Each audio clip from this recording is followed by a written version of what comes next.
Uh, Good morning, Eco 3311 students.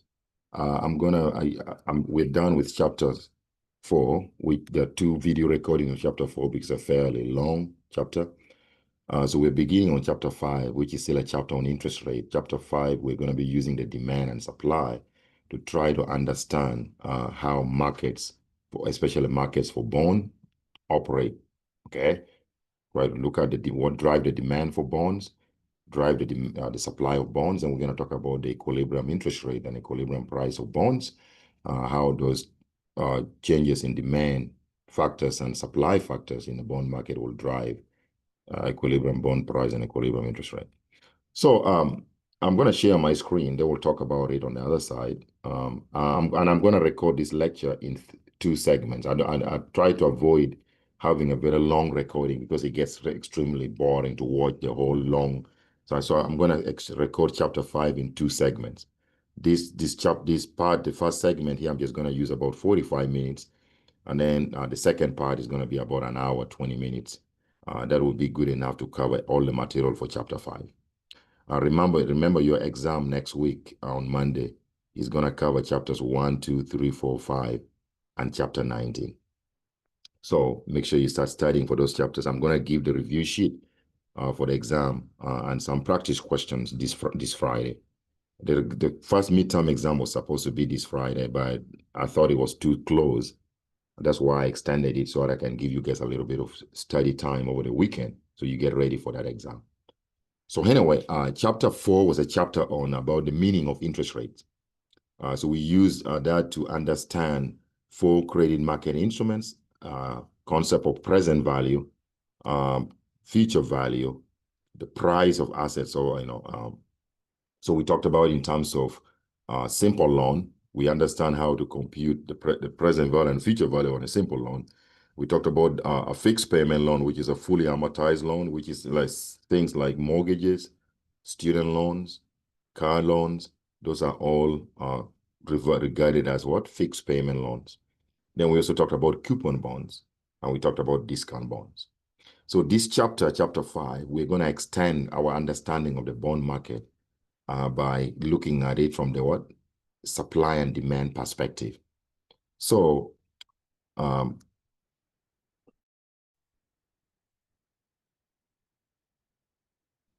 So in this chapter, we're going to examine the overall level of nominal interest rates, how it's determined, and which factors influence our behavior. But before we start diving in straight to the bond market, we want to first try to understand the demand for assets in general. So we're going, the learning objectives here, we're going to identify the factors that affect the demand for assets. So when I talk about the demand for assets, it's going to be, there are several assets that you can potentially own, ranging from your phone, cell phone, your computer. If you own some bonds, you invest in stocks, you invest in maybe bank deposit like savings, you own a house. So there are different types of assets out there that you can potentially own. So we're going to talk a little bit broadly. What are the factors that will drive you to demanding assets? Okay, and then we're going to draw the demand and supply curves for bonds, for the bond market, and identify the equilibrium interest rate and how equilibrium interest rate and equilibrium bond price are jointly determined within the bond market. And then we're going to list and describe the factors that affect the equilibrium interest rate or an equilibrium price for bonds, right, in the bond market. So we're also going to describe the connection between the bond market and the money market, which John Maynard Keynes called the liquidity preference theory, is the money market. There's a connection. The interest rate that is actually determined in the bond market can also be determined in the money market. And then we are also going to list and describe the factors that affect the money market and the equilibrium interest rate. And then we shall identify and illustrate the effects on the interest rate of changes in money growth over time. So let's dive on it right away. What are the determinants of asset demand? An asset is something that is of value that you own. It includes, as I said, it may include your money, your laptops, your cell phones, your bonds, your stocks, art, land, houses, manufacturing, machinery, anything that you own that has a value is what we call an asset. So the question I ask you, what do you think drives the demand? What makes you buy assets in general? You guys know some of these factors already. So the first one is going to be wealth. Okay. So wealth, if you are people who are wealthy, who have a lot more money than others, can demand more assets than poorer people. Okay. So if you're wealthy, the demand for assets is going to go up because you have the capability of buying those assets. But if you're poorer, meaning that you're less wealthy, then the demand for assets is going to be lower. Okay. So an increase in wealth is going to shift the demand for assets in general to the right, while a decrease in wealth will shift the demand for assets to the left. And then the second factor which affects the demand for assets is going to be expected return. So when you ask yourself, why are you buying bonds? Why are you buying stocks? So you're probably buying stocks because you're expecting a return, a higher rate of return on your stock investment.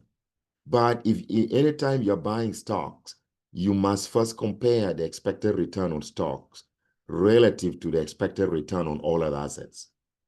Okay? Because if we are saying that the return on stocks have gone up and then you rush and buy stocks, you could find out later that, oh, maybe the return on bonds actually went up more than the return on stock. Expected return on bonds actually went up. So you must first compare the returns on all assets out there and then choose the one which has got the highest expected return. So you're going to buy stock if the expected return on stocks are greater compared to those of bonds, those of other assets like real estate and others. Okay? So the higher the expected return on an asset like a bond,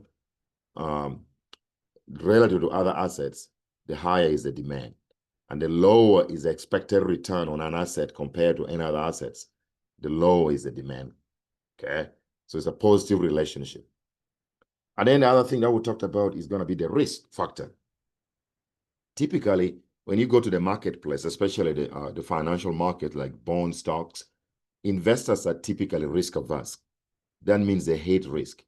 So if you tell them that the bond market is becoming very, very risky, maybe there's a 60% chance that the bond market is, that the stock market is going to crash. And then, so people are going to look at that risk in the bond market, or in the stock market. Then they compare it with the risk in the bond market, in real estate market. If the stock market has a greater risk, then the demand for stocks are going to fall relative to the demand for all other assets. So you're looking at the risk of investing in an asset like stocks relative to the risk of other assets. Okay. So if the risk is greater in stocks, the demand for stocks are going to fall. So there's a negative correlation between the risk and the demand for an asset. And then the last factor is the liquidity. Liquidity is how easy an asset can be converted into cash relative to alternative assets. So people in general, investors don't want to commit buying an asset if they one time they're going to be stuck with that asset and they cannot easily liquidate or sell it for money. I'll give you an example. If there's a beautiful house in the middle of nowhere in Alaska, a place where it might be very difficult to sell a house, you're going to be less inclined to buy that type of house, because people are buying housing because at the back of their mind, they say, well, maybe in the future, if my family needs cash or we may need to move somewhere else, we need to buy it in a place where we can easily sell this house. Okay. So when the house is highly liquid, you want to go to a hot market like Austin. Because in Austin, when you're trying to sell a house, it takes a short time period than you trying to sell a house in the middle of nowhere in Alaska. Okay. So the higher the liquidity, how easy that asset can be converted into cash, the greater is always the demand. And the lower the liquidity, if it's difficult to liquidate, to convert an asset into cash, the lower is the demand. So that's also a positive relationship. The lower the liquidity, the lower the demand for an asset. The higher the liquidity, the higher is the demand for an asset. So I summarize them here. So holding other factors constant, the quantity demanded of an asset is positively related to wealth. I already talked about that. The higher the wealth, the higher the demand for an asset. The lower the wealth, the lower is the demand for an asset. And then the quantity demanded of an asset is also positively correlated with what? Is positively correlated with its expected return relative to alternative assets. So I already talked about this. If you're expecting the return on bonds to be higher than the return on any other asset, the demand for bond is going to increase, it's going to shift to the right. But if you're expecting the demand for bonds to be lower relative to the demand for all other assets, then the demand for bonds is going to fall. So that's also a positive correlation. And then the quantity demanded of an asset is negatively related to the risk of its return. Okay, so if an asset becomes very risky relative to other assets, you are going to decrease the demand for an asset which is very risky. Okay, so the higher the risk factor on an asset relative to all other assets, the lower is the demand. And the lower the risk, the higher is the demand. That's an inverse relationship or a negative relationship. And then the last one, I already talked about, the quantity demanded of an asset is positively related to the liquidity related to alternative assets. If an asset is highly liquid, people want to buy something that they can get rid of, okay? That can easily convert into cash at some point in the future. So the higher the liquidity of an asset relative to all other assets, the higher is the demand. And the lower the liquidity, the lower is the demand. So then I summarize it in this table. So when you see the arrow pointing up, that means the change in the variable is going to be change in wealth is going to lead to an increase in what? In the quantity demanded of an asset, meaning that if this arrow was pointing down like this should also point down. That means the lower the wealth, the lower is the demand, quantity demanded of an asset. And then expected return relative to other assets, that also has a positive relationship, meaning that if this arrow was pointing down, then this should point down as well. So then moving on, And then, but risk is negatively correlated. When this arrow points up, this points down, meaning that if this arrow was pointing down, this one should point up. It's a negative relationship between the risk of an asset and its demand. And then the liquidity of an asset relative to all other assets. People want to buy highly liquid asset, which they can easily convert into cash. So the higher the liquidity, higher is the demand for an asset, meaning the lower the liquidity, the lower is the demand for such assets. So that's what we call a theory of portfolio choice. We're trying to describe what drives the demand for assets in general. Now, let's narrow specifically to the bond market, because the bond market is a huge market with a daily activity actually greater than the stock market. Okay, so the bond market is a lot more, is much bigger in scope in terms of daily activity than the stock market.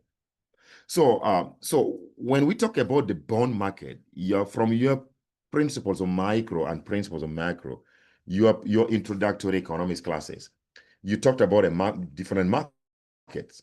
Anytime you talk about the market in economics, a market has got a demand side and it's got a supply side.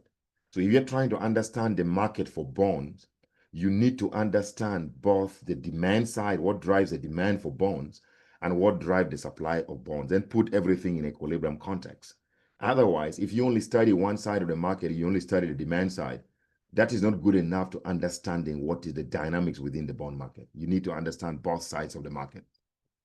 But so the first thing that I'm going to ask before because this gets confused, I don't want you get confused earlier. I want to share with you something here. Let me create some. I want to create some slides here. Okay. So let me go here and insert a new slide. Okay. Create more. Okay. All right. So the first one here. Let me get rid of this.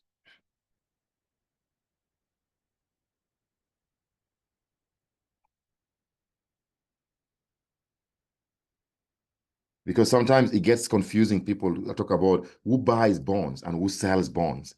We want to first try to understand the distinction between the two. So, so the first question I'm gonna ask when we're talking about the market for bonds, we just say the bond market. We're going to understand it from the demand side, the demand for bonds,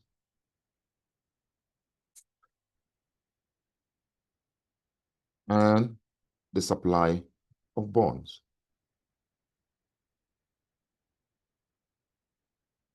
So the first question that I'm going to ask is, one, who supplies bonds? The person who supplies bond or an entity that supplies bond is also the issuer. So he's basically saying who issues bonds, who issues bonds. Okay. So there are only three entities that can issue bonds. The bond can be supplied or issued by U.S. government. If you talk about the United States, you go to China, the government of China, the central government of China, federal government of China. So the bond that the U.S. government issues is what we call treasury bonds. And then the second entity or agency that can issue bond are corporations.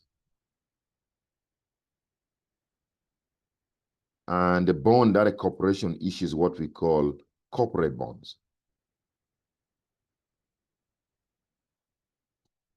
And then the third entity that can issue bonds are going to be state and local governments.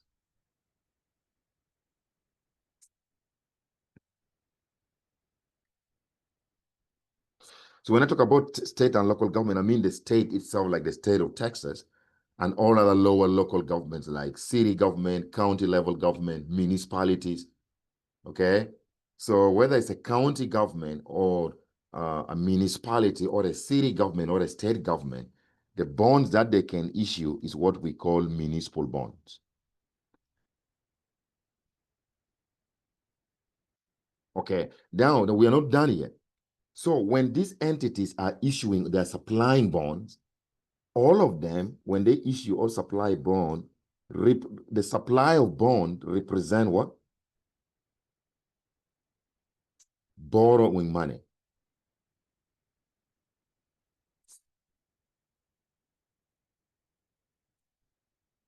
So when American government is supplying bonds, is issuing bonds, that means the US government is borrowing money from the marketplace. You are the borrower when you are the ones who issue bond, the one who supplies bond. So the supply side, the supply curve for bonds that I'm going to be illustrating shortly is going to represent borrowing funds. And funds can be borrowed by US government when they issue treasury bonds. It can be borrowed by corporations. Corporations borrow money by issuing corporate bonds. And then state and local governments can borrow money when they issue municipal bonds. So the supply side of the bond market represents borrowing funds. Okay. Then the second question, which I'm going to ask, the demand side, I'm going to say, who demands bonds? Who demand? Or you can say buys bonds. So bonds can be purchased by government. While some government are issuing bonds or supplying bonds or borrowing money, some are actually buying bonds. Some are investing in the bond market. So governments, when I say, I'm just going to put government, that include both state, local, and the federal government. Lump them in one. And then I'm going to talk about the public. You and me, members of the public, can buy bonds. But when these people buy bonds, buying bonds represent what? Buying bonds, or you can call it demanding bonds, represent lending of funds. So if you buy a US government bond, you are the lender of funds. Okay? While the suppliers of bond represent borrowing funds, the demanders of bonds represent lending funds. That are lenders in the market. So the bond demand curve is going to represent lending of funds. The bond supply curve represents borrowing funds. Okay, that's number one. I want to make those very clear. So let's start talking about the demand for bonds.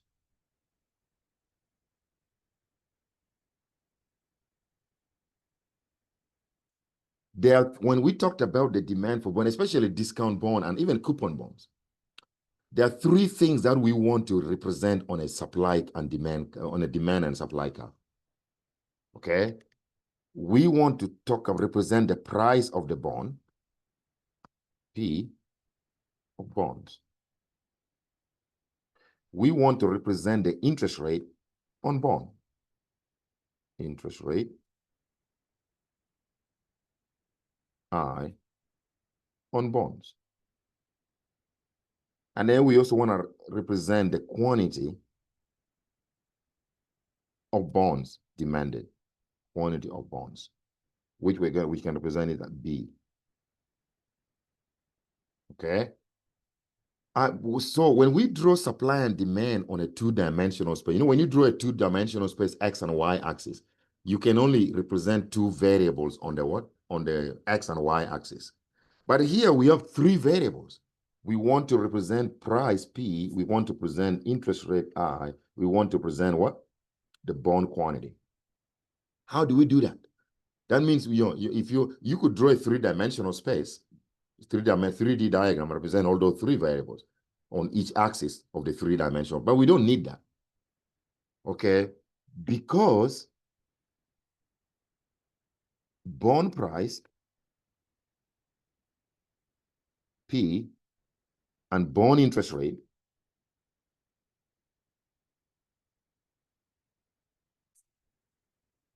are jointly determined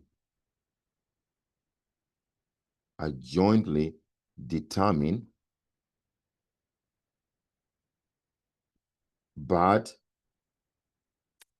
negatively correlated.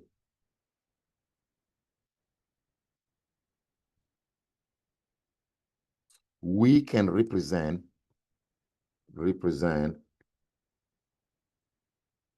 both price P and interest rate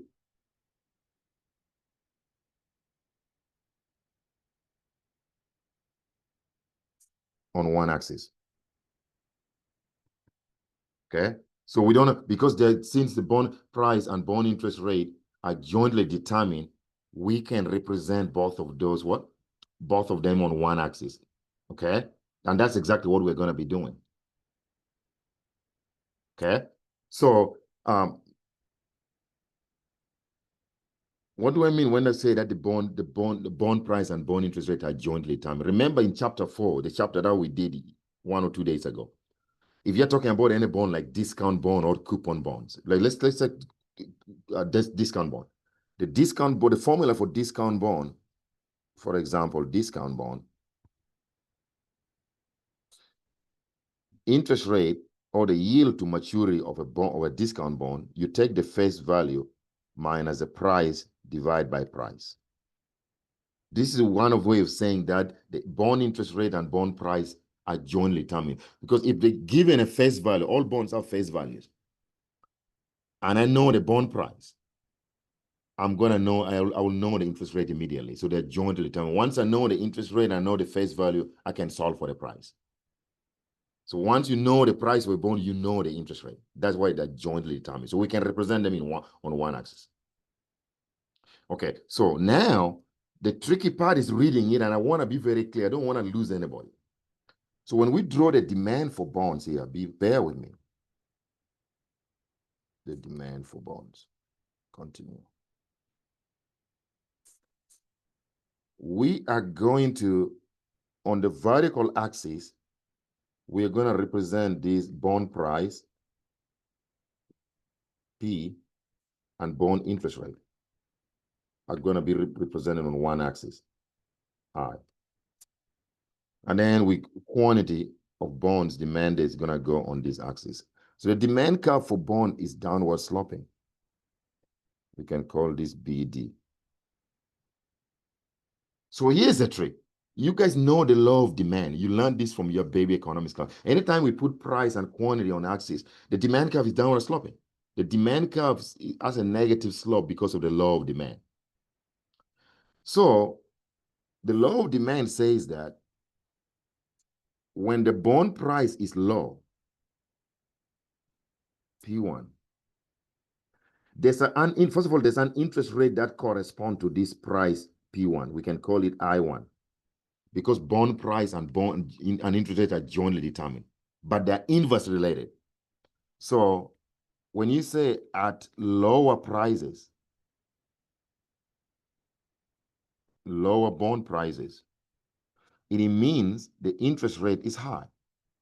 You can say higher interest rate, in bracket, the quantity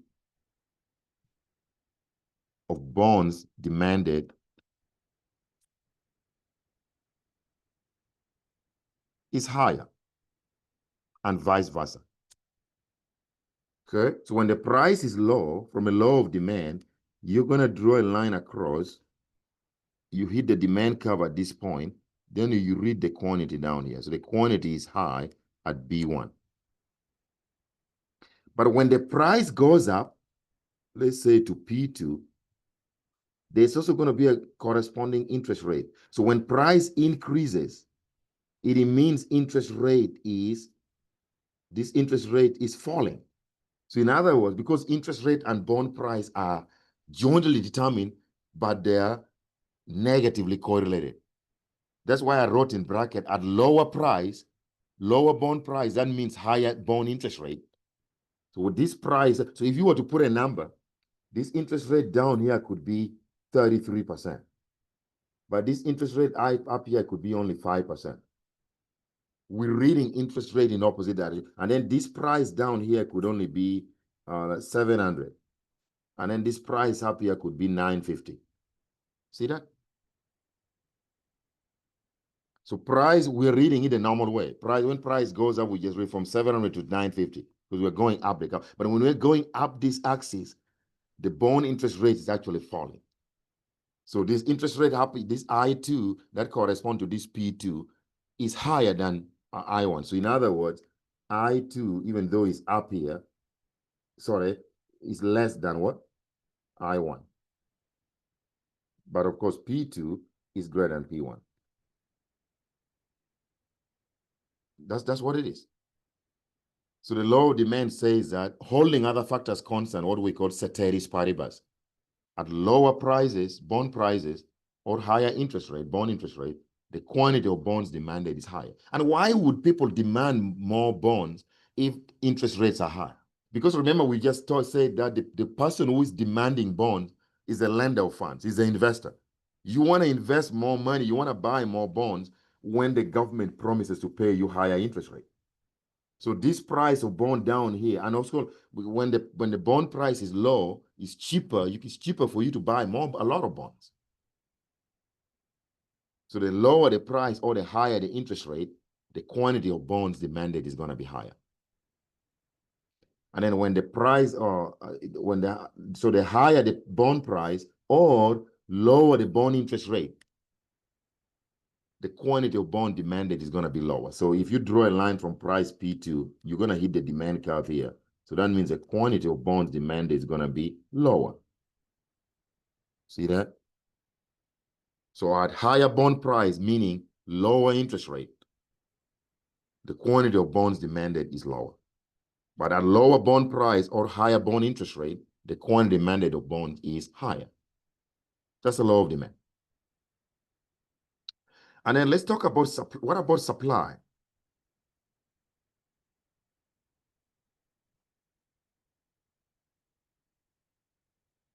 Let's talk about supply here.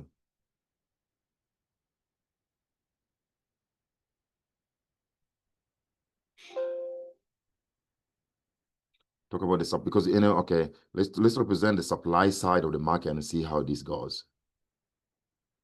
Okay, go back here. Okay, so I want to create a new slide here.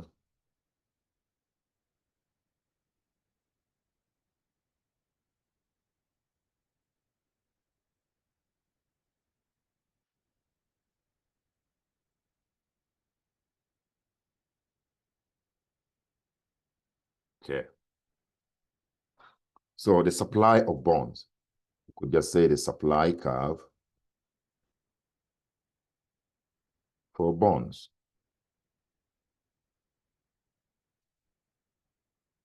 Okay, then again, from principles of macroeconomics and micro, they teach you that the supply curve is always upward sloping. So the supply for bond is also going to be upward sloping. But we're also going to represent bond price and bond interest rate jointly on this axis. Then we're going to have quantity here. So, and remember, if you are the one, the supply for bonds represent borrowing funds. If you're borrowing funds, you're the borrower of funds, you want to borrow when interest rates borrow more funds when interest rates are low. So in other words, if the bond price is low, let's say P1, it means there's a corresponding interest rate which is very high because bond price and bond interest rate are jointly determined but inversely correlated. So at lower bond price, all means higher interest rate, people don't want to issue more bonds because the cost of borrowing, interest rates are going to be high. So this interest rate you're seeing down here could be 33%, very high. Bond price here could be maybe 700. So when the bond price is low at 700, and that means interest rate is very high, the quantity of bonds supplied is lower. But when the price of bonds increases from P1 to P2, meaning that anytime you're moving up this curve, there's a corresponding interest rate that is going to be falling. So this is going to be I2 that corresponds to this P2. This I2 could be 5% that we talked about, maybe 5.3%. So at higher bond price, that means lower bond interest rate, the quantity of bond supplied is going to be higher. Because when the interest rate is low, people want to issue or borrow more funds. The cost of borrowing is low, so you borrow more. So the quantity of bonds supplied here is going to be higher. So we move this way. We're going to move from point A on the bond supply curve to point B. Okay, so the law of supply says that at lower bond price, meaning higher interest rate,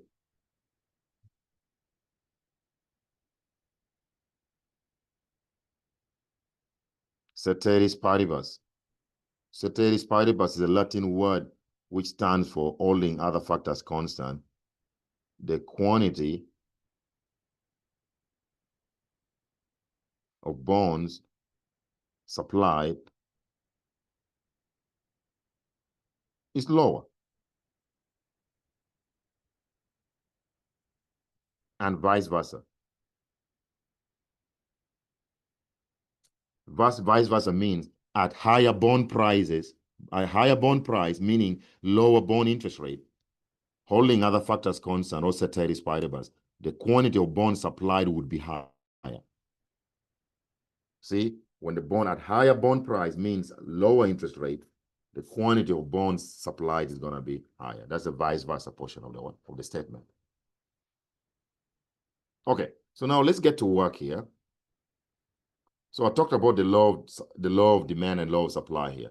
So that's what I was writing. At lower bond price, meaning higher interest rate, ceteris paribus means holding all other factors constant, the quantity demanded of bonds is higher. And vice versa. That's an inverse relationship. Vice versa means at higher bond price or means lower interest rate, ceteris paribus, the quantity demanded of bonds would be lower. That's the opposites of the statement. That's the law of demand. Then the law of supply says that at lower bond price means higher interest rate, holding other factors constant, the quantity supplied of bonds is lower. We talked about that when I drew the supply gap. Okay, so remember, the bond market is going to reach equilibrium.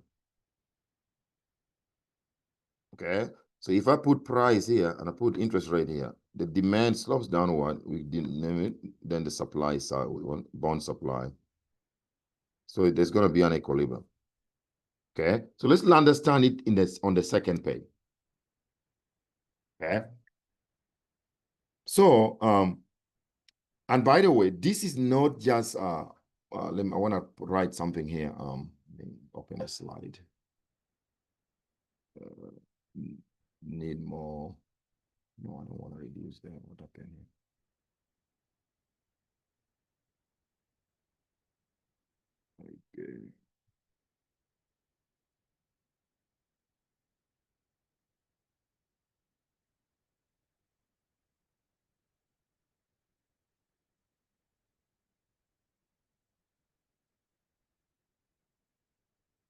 Okay. So what I want to do here is the numbers that we are putting in on this graph are not arbitrary. They're actually coming from somewhere. Because this graph is saying that now we're using actual numbers. This is your bond demand curve, then the bond supply curve. So when the price of bond is 950, there's a corresponding interest rate that corresponds to that. That's why we're jointly representing interest rate and what? Bond price together. So you can see there's a lower interest rate of what? Of 5.3% when the price of bond is 950. But when the price of the bond is this low at 750, see, the interest rate is very high at lower bond price or higher interest rate. So we're reading the interest rate in a reverse order on the vertical axis. So this interest rate of 33% and or that correspond to the bond price of 750 was not arbitrary. Okay, this is actually okay. So the diagram,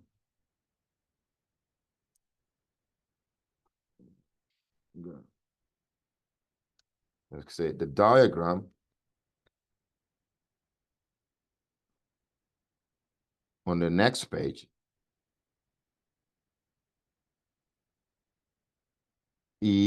represents a discount bond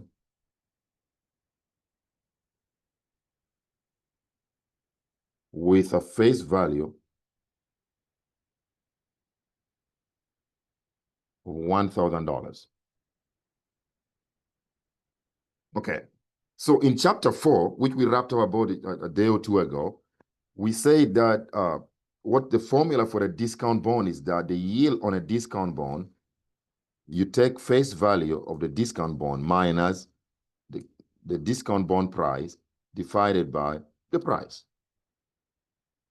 That's why we're saying that interest rate and bond prices are jointly determined. If I know, because every bond has a face value, the face value is given to you, and I know the bond price, then I know I can calculate the interest rate.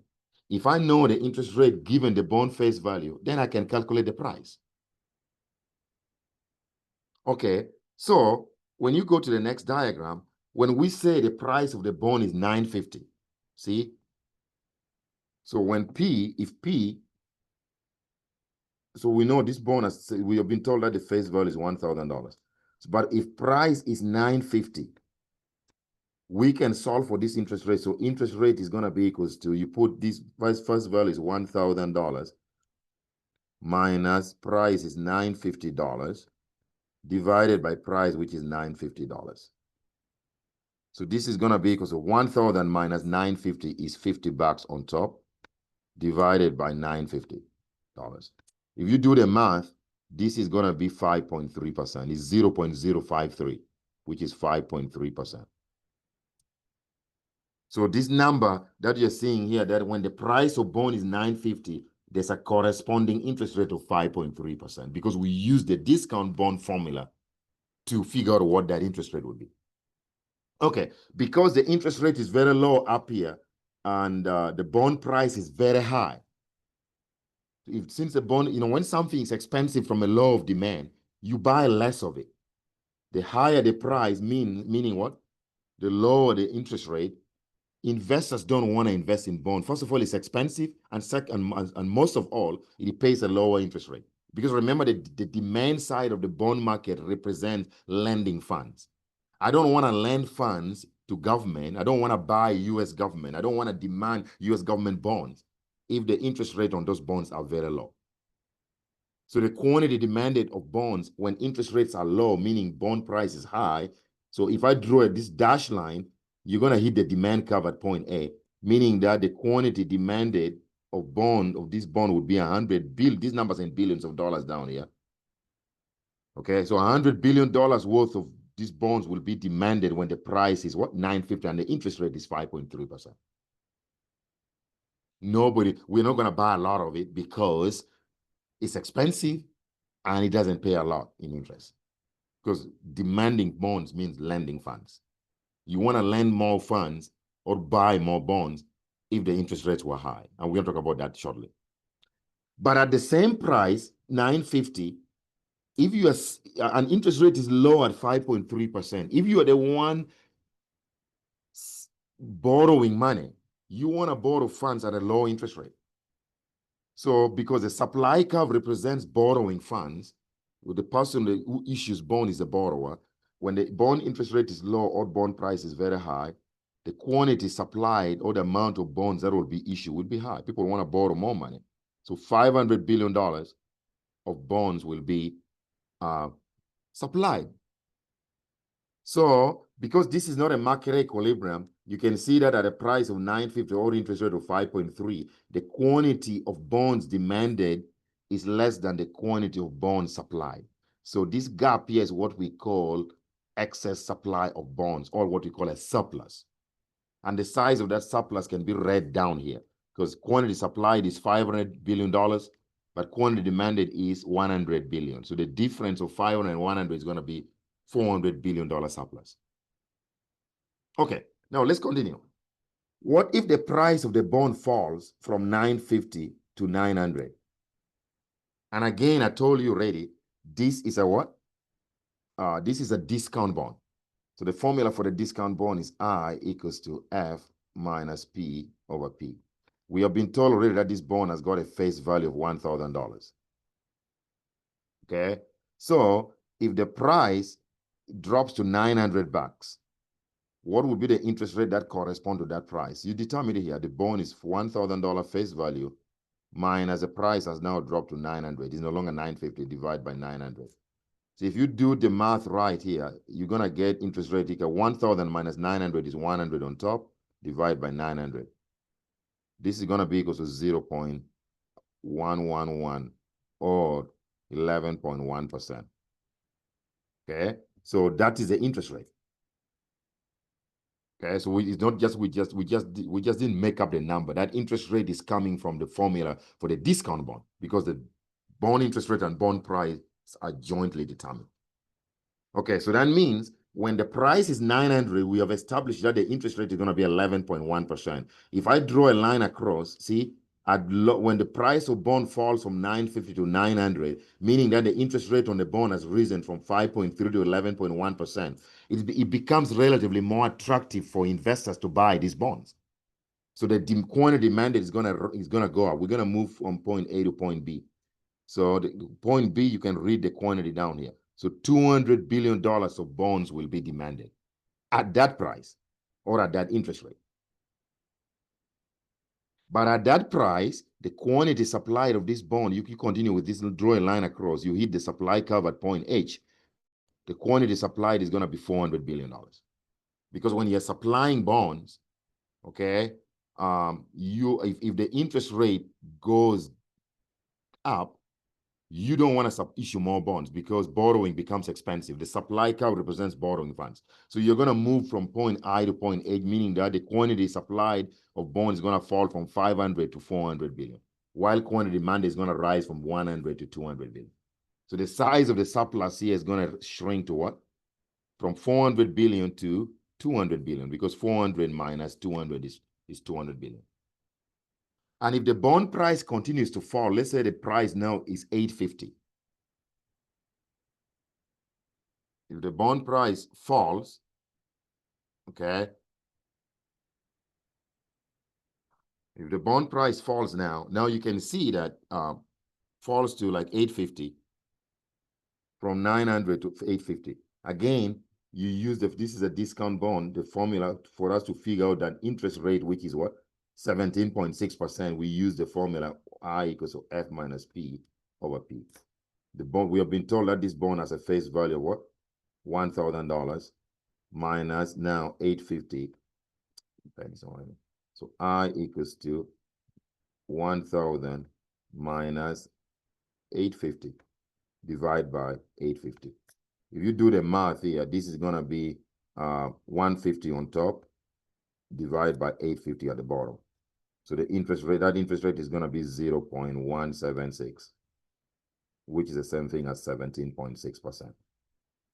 what you're seeing here.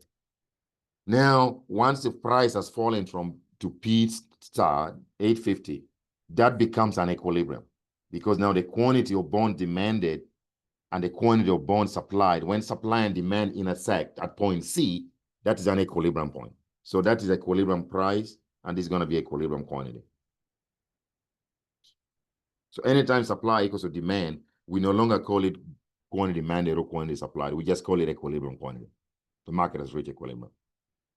And what about if the bond price falls below equilibrium from 850 to 800? Okay, now we're gonna flip the coin here. So now, if you plug 800 into that formula for price, face value is 1,000. That interest rate is gonna be 25%. So when the bond interest rate is very high, people want to buy that bond because it pays them more. So the demand curve is up to here. It's up to point D. You draw a line across here. Point D is going to be on the demand curve, is going to be the quantity represent the what? It's going to determine how many, the quantity of bonds that would be demanded at that price or at that interest rate. But because the interest rate is very high, it doesn't favor people who are lending funds. Remember, the supply curve represents lending funds. So the amount of bonds supplied is going to be lower, 200. Because at price of 800, road interest rate to 25, quantity of bond demanded exceed quantity supplied. When quantity supplied exceed quantity demanded, we talked about that, you know that in your principles of what? Principles of macroeconomics or principles of micro.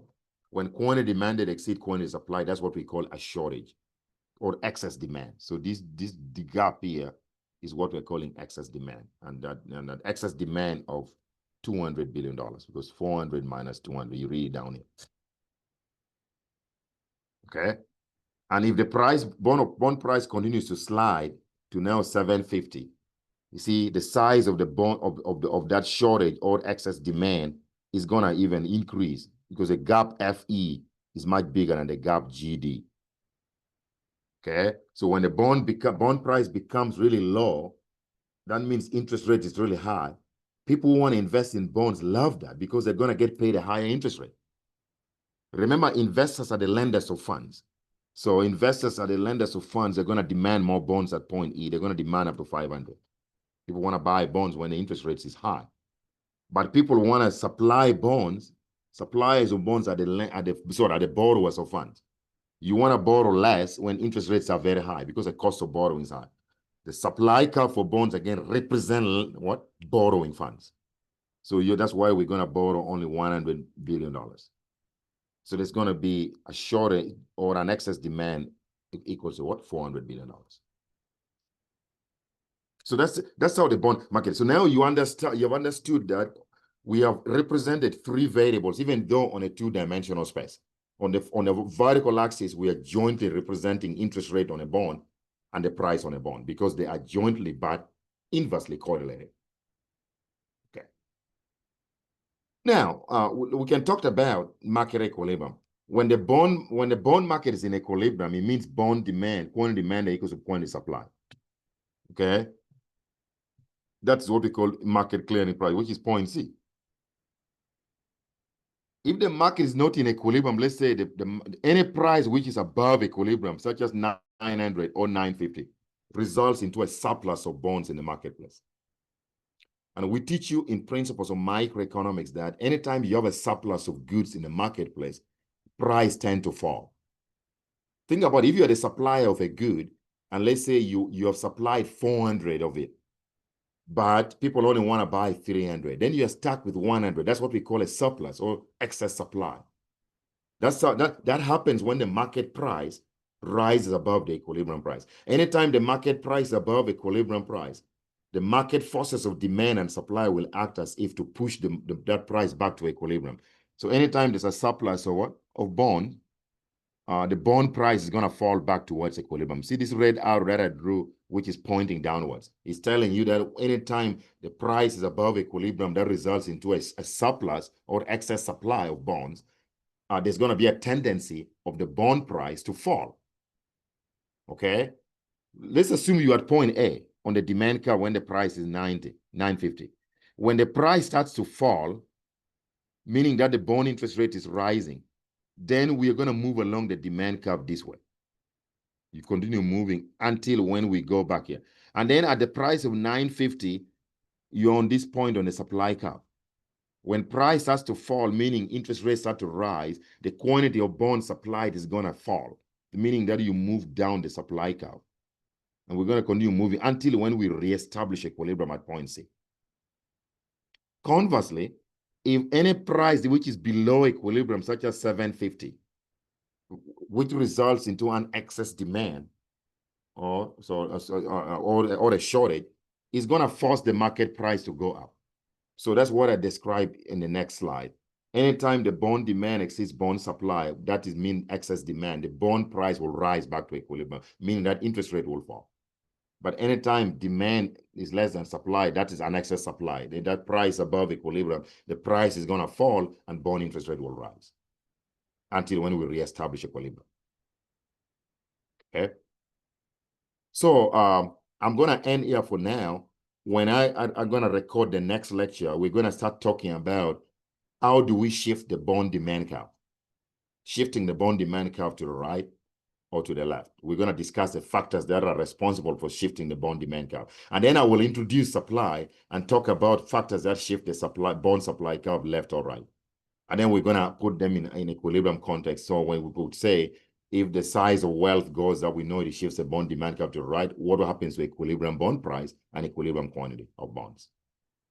Okay. So we'll talk about that next time. Okay. So this is just introduce you to this topic. When I record the next lecture, it's going to start from here. So how, changes in equilibrium interest rate. Okay. Later.